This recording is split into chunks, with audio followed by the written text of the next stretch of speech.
यह है जी के रणभूमि, जहां हर सवाल जीत की तैयारी है।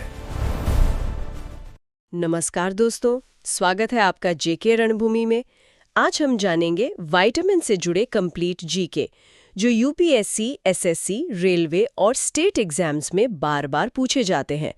इस वीडियो में आप सीखेंगे विटामिन कितने प्रकार के होते हैं, उनके स्रोत, सोर्सेज क्या हैं, उनकी कमी से होने वाले रोग। तो वीडियो को अंत तक जरूर देखें, क्योंकि ये टॉपिक 100% एग्जाम ओरिएंटेड है। चलिए शुरू करते हैं। इस चर्चा में मुझे आमंत्रित करने के लिए बहुत बहुत धन्यवाद। तो बताइए, आज की शुरुआत कहाँ से करें? हाँ, तो सबसे पहले ना मेरे दिमाग में एक बहुत ही बेसिक सा सवाल आ रहा है। मतलब हम सब बचपन से सुनते आ रहे हैं कि विटामिन खाओ, सेहत बनाओ, बिल्कुल, ये तो हर घर का डायलॉग है ना? लेकिन जब हम बुनियादी स्तर पर बात करते हैं, जब कार्बोहाइड्रेट्स और फैट से हमारे शरीर को पेट्रोल की तरह ऊर्जा मिलती है, तो फिर ये विटामिन असल में करते क्या हैं? हाँ, ये एक बहुत ही आम और बड़ी गलतफहमी है।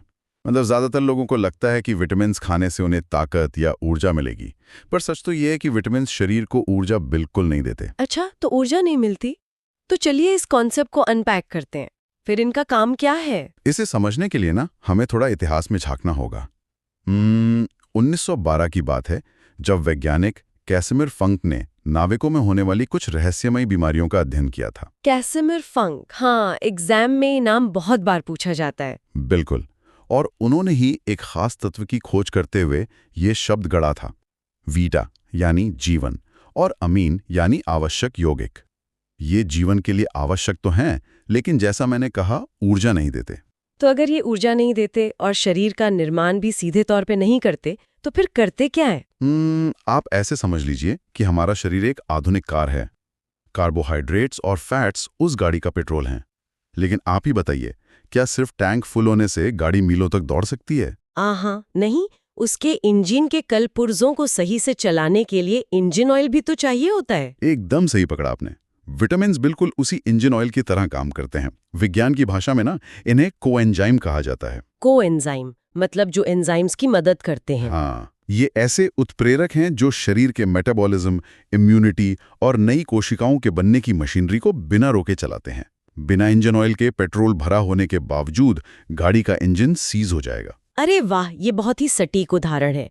मेटाबॉलिज्म का इंजन बिना विटामिन्स के जाम हो जाएगा। तो अब अगर विटामिन्स इंजन ऑयल है, तो क्या हमारा शरीर इन्हें भविष्य के लिए किसी रिजर्व टैंक में स्टोर करके रखता है? यहीं से विटामिन्स के प्रकार या उनके वर्गीकरण की शुरुआत होती है। मतलब विटामिन्स का पूरा खेल उनकी घुलनशीलता या कहें तो सोल्यूबिलिटी पर निर्भर करता है। मतलब कौन सा विटामिन शरीर में टिकता है और कौन सा बह जाता है? जी बिल्कुल। मुख्य रूप से इन्हें दो श्रेणियों में बांटा गया है, वाटर सॉल्युबल यानी पानी में घुलने वाले और फैट सॉल्युबल यानी वसा में घुलने वाले। यहाँ जानकारी को याद रखने का एक बहुत ही मजेदार तरीका है, जिसे एग्जाम्स की तैयारी करने वाले स्टूडेंट्स बहुत यूज करते हैं। कीड़ा का नियम, मतलब KEDA। हाँ, कीड़ा एनालॉजी। ये वाकई एक बहुत शानदार विजुअल ट्रिक है ना? हम सब जानते हैं कि अगर कोई असली कीड़ा पानी में गिर जाए तो वो उसमें घुलता नहीं है, तैरता रहता है। लेकिन अगर वही कीड़ा किसी गाढ़े तेल या फैट में गिरे तो वहीं चिपक कर रह जाता है। बिल्कुल, और वैज्ञानिक रूप से ये एकदम सटीक बैठता है। विटामिन K, E, D और A ये पानी में नहीं घुलते बल्कि फैट में घुलते हैं। हमारा शरीर विकास के क्रम में काफी चालाक हो गया है। वो इन फैट सॉल्युबल विटामिन्स को लिवर और एडिपोज टिश्यू में, मतलब चर्बी की कोशिकाओं में कई महीनों तक स्टोर करके रख लेता है। अच्छा, इसका मतलब है कि ये हमारे शरीर की वो गुप्त रक्षक है जो महीनों तक लिवर में बैठकर ढाल का काम करते हैं। हाँ, और वहीं दूसरी तरफ जो वाटर सॉल्युबल विटामिन्स हैं, यानी विटामिन B और C, वो पानी में घुलनशील होने के कारण यूरिन के रास्ते शरीर से बाहर निकल जाते हैं। शरीर उन्हें स्टोर नहीं कर सकता। तो इसीलिए उन्हें रोजाना भोजन में लेना अनिवार्य होता है। एकदम सही। और इसीलिए जो विटामिन शरीर में जमा होते हैं, मतलब कीड़ा गैंग, उनकी कार्यप्रणाली बहुत ही दिलचस्प होती है। तो चलिए इन स्टोर होने वाले फैट सॉल्युबल विटामिन्स के विज्ञान को समझते हैं। सबसे पहले बात करते हैं विटामिन A की, जिसका साइंटिफिक नाम रेटिनॉल है। आमतौर पर लोग इसे सिर्फ आंखों की रोशनी से जोड़कर देखते हैं। दृष्टि के लिए तो ये अनिवार्य है ही। इसकी कमी से ना नाइट ब्लाइंडनेस या रतौंधी और ज़ीरोफ्थैल्मिया की बीमारी होती है। ज़ीरोफ्थैल्मिया? हाँ, इसमें क्या होता है?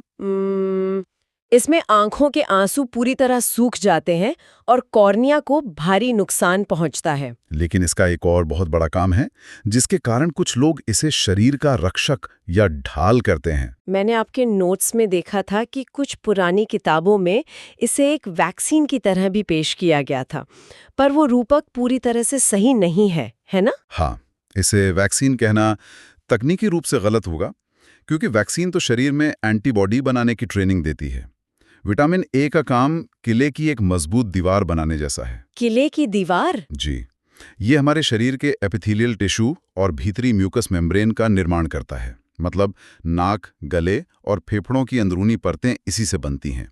अगर ये परतें मजबूत होंगी तो बाहरी कीटाणु शरीर के अंदर प्रवेश ही नहीं कर पाएंगे। मतलब ये वो बाहरी दीवार है जो दुश्मनों को अंदर घुसने ही नहीं देती।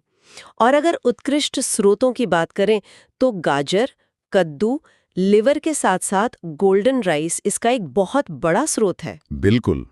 गोल्डन राइस जेनेटिक इंजीनियरिंग का एक बेहतरीन उदाहरण है, जिसे खास तौर पर विकासशील देशों में विटामिन ए की कमी दूर करने के लिए ही बनाया गया था। अब कीड़ा के अगले अक्षर यानी डी की तरफ बढ़ते हैं, कैल्सीफेरॉल।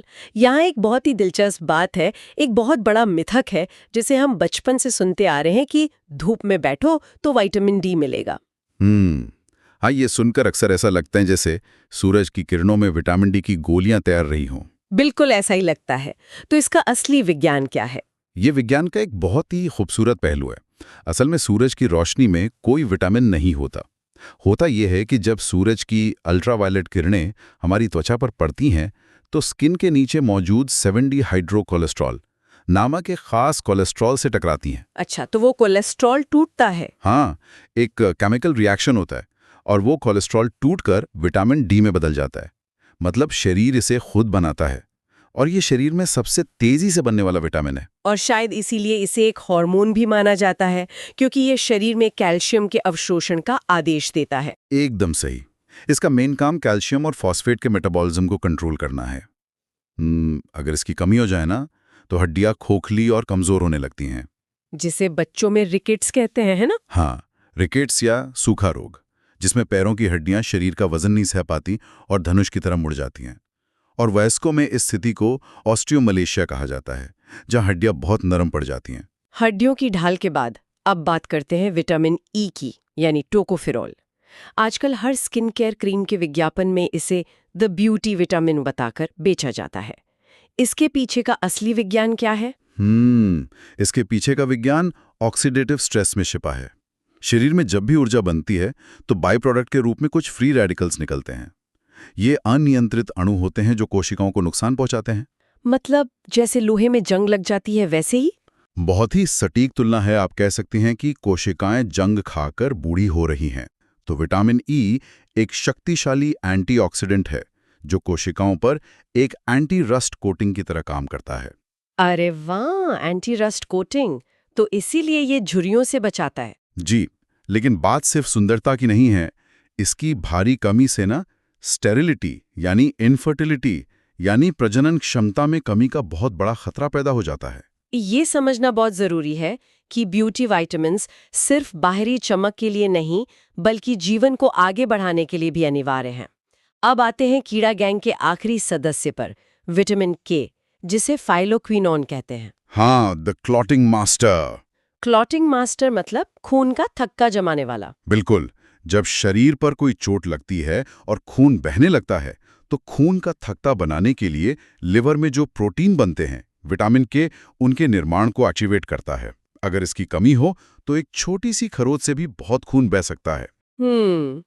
एक मिनट, अगर विटामिन के इतना महत्वपूर्ण है और शरीर इसे अंदर ही बनाता है तो एक सवाल उठता है, क्या हम जो दवाइयां खाते हैं वो हमारे इस अंदरूनी डॉक्टर के काम में बाधा डाल सकती हैं? ये आपने बहुत ही गंभीर विषय छेड़ा है। विटामिन के का एक बहुत बड़ा हिस्सा हमारी बड़ी आंत में मौजूद गट माइक्रोबायोम यानी मित्र बैक्टीरिया द्वारा बनाया जाता है। अच्छा, तो जो एंटीबायोटिक्स हम खाते हैं वो इन्हें मार देते हैं? जी हाँ, जब कोई इंसान भारी एंटीबायोटिक्स खाता है तो वे दवाइयां अंधाधुंध काम करती हैं। वे केवल बीमारी वाले कीटाणुओं को ही नहीं मारती, बल्कि आंत में बैठे उन अच्छे बैक्टीरिया को भी पूरी तरह खत्म कर देती हैं। बाप रे, मतलब रक्षक ही उस गोलाबारी में मारे जाते हैं।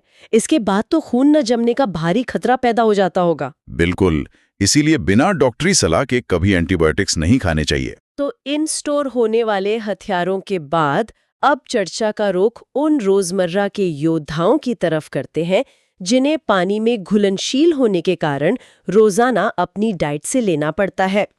Water soluble vitamins. सबसे पहले बात करते हैं विटामिन सी की, एस्कॉर्बिक एसिड।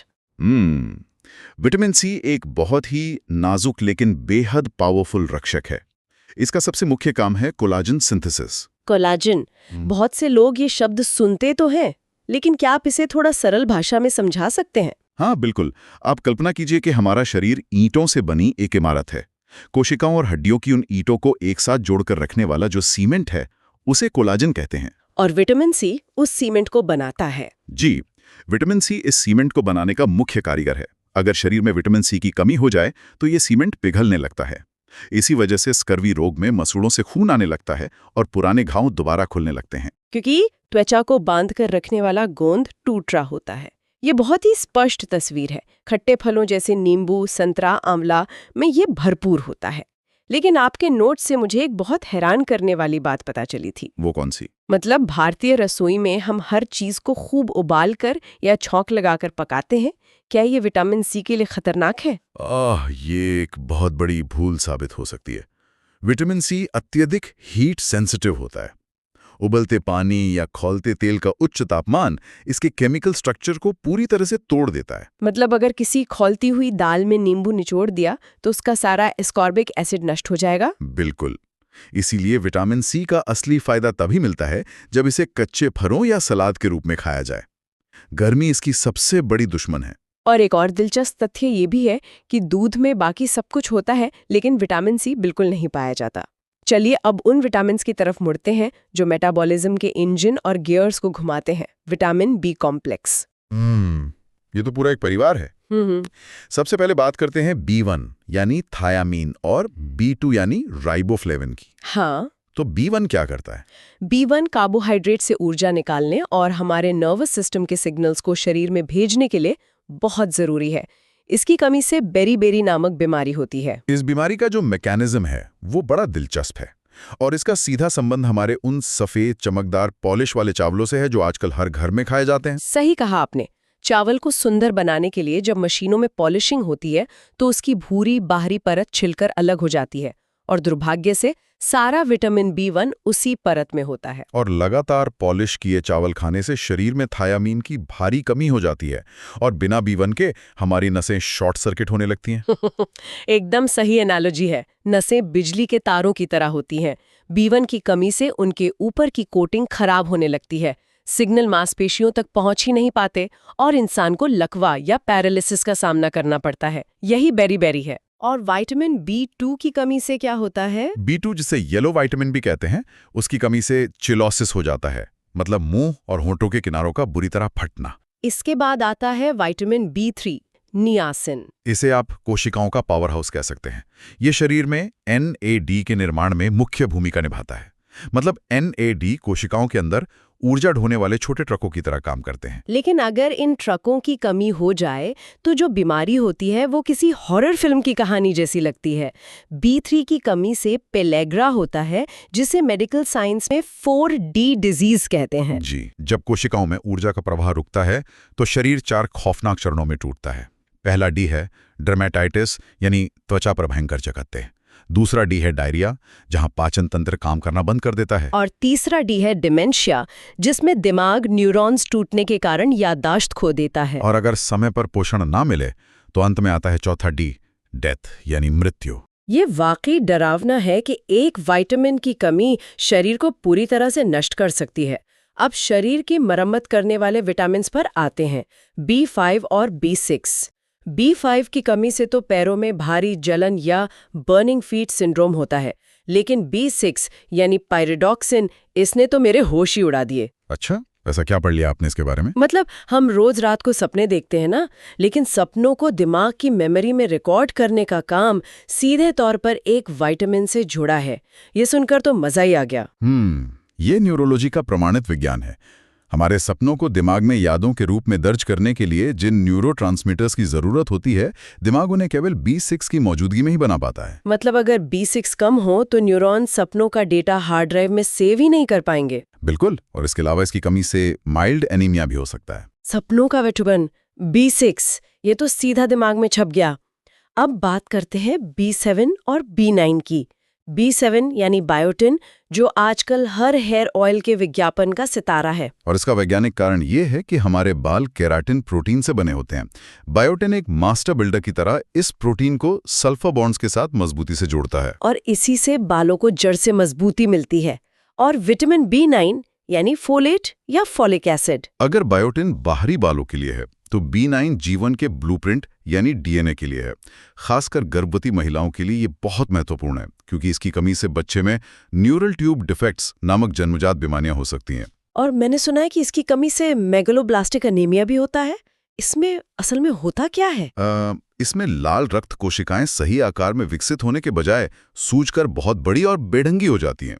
आकार बड़ा होने के बावजूद वो ऑक्सीजन नहीं ढो पाती, जिससे भारी कमजोरी आती है। अब हम वाटर सॉल्युबल विटामिन्स के सबसे विशिष्ट सदस्य पर पहुंच गए हैं, विटामिन B12 साइनोकोबालामिन। जी, इसे द ब्लू कोबाल्ट भी कहा जाता है, क्योंकि इसके सेंटर में कोबाल्ट धातु होती है जो इसे नीला रंग देती है। ये नर्वस सिस्टम के तारों पर माइलिन की परत बनाए रखने के लिए बेहद जरूरी है। लेकिन यहाँ एक बहुत ही गंभीर विषय उठता है।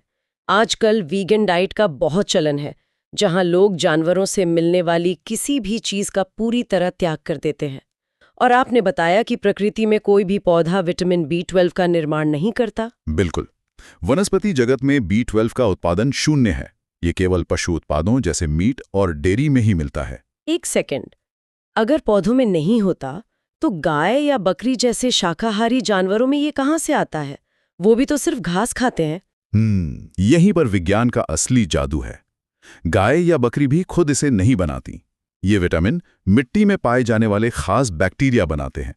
जब जानवर घास चरते हैं तो वे मिट्टी के उन बैक्टीरिया को भी खा जाते हैं। अच्छा, और उनके पेट में जाके वो बैक्टीरिया B12 बनाते हैं? हाँ, और वही B12 उनके दूध और मांस में समा जाता है।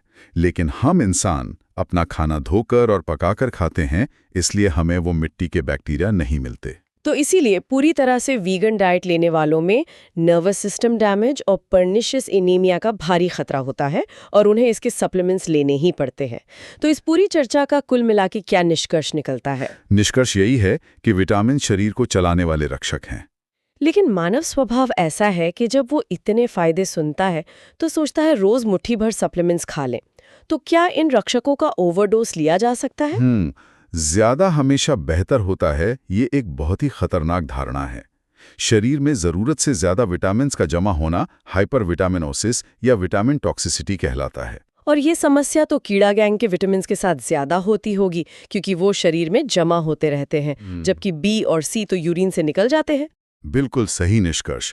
अगर कोई बिना डॉक्टरी सलाह के फैट सॉल्युबल सप्लीमेंट्स खाता है तो अत्यधिक विटामिन A लिवर को डैमेज कर सकता है। और विटामिन D ज्यादा लेने से? उससे शरीर में कैल्शियम खतरनाक रूप से बढ़ जाता है, जिसे हाइपरकैल्सीमिया कहते हैं, और इससे किडनी में भारी पथरी बन सकती है। विटामिन E के ओवरडोज से तो ब्लीडिंग टेंडेंसी बढ़ जाती है, यानी खून का बहाव नहीं रुकता। मतलब अमृत भी अगर मात्रा से अधिक लिया जाए तो विष बन जाता है। चलिए एग्जाम्स के नजरिए से क्विक चीट शीट के जरिए वैज्ञानिक नामों का रिवीजन कर लेते हैं। बिल्कुल, ये स्टूडेंट्स के लिए बहुत काम आएगा। तो विटामिन C है एस्कॉर्बिक एसिड, B कॉम्प्लेक्स में B1 थायमीन, जिससे बेरी होता है, B2 राइबोफ्लेविन, B3 नियासिन जो पेलैग्रा के 4D लक्षणों से जुड़ा है, B5 पेंटोथेनिक एसिड, और B6 पायरिडॉक्सिन जो सपनों को मेमोरी में सेव करता है। हाँ, B7 बायोटिन बालों के लिए, B9 फोलेट DNA के लिए, और B12 साइनोकोबालामिन